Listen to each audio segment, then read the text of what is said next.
Grâce à l'amélioration de leur image et à la multiplication des sites spécialisés, les services de rencontres en ligne se démocratisent.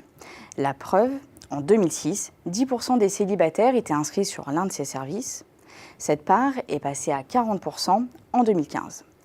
Et on voit bien, à la lecture de ce chiffre de 40%, qu'il existe encore un potentiel de croissance. Toutefois, ce marché devrait ralentir pour plusieurs raisons.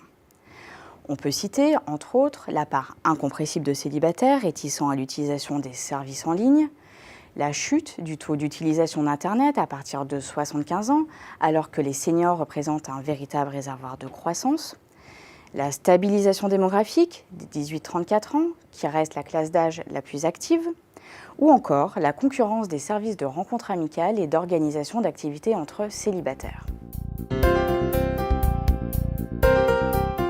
Alors, comment va évoluer le paysage concurrentiel dans ce contexte de ralentissement ?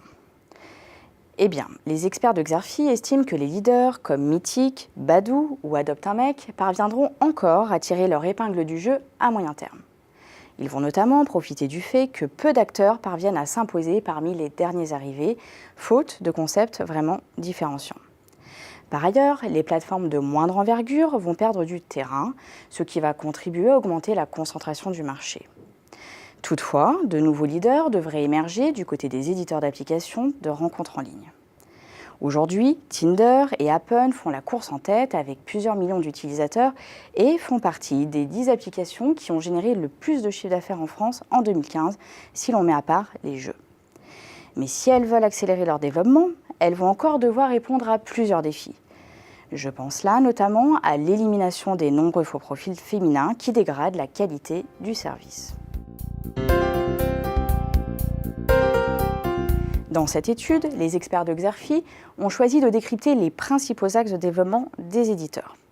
Citons d'abord parmi ceux-ci les efforts en matière de communication pour améliorer encore la perception de leurs services. Des efforts complétés par un renforcement de leur présence sur les réseaux sociaux.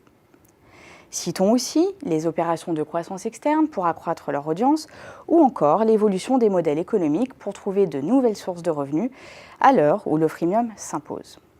Enfin, citons l'optimisation de l'expérience utilisateur via le lancement d'applications, le développement de nouvelles fonctionnalités ou encore l'accompagnement des utilisateurs. L'objectif sera là de faire émerger une offre réellement différenciante pour faire face à la concentration du marché.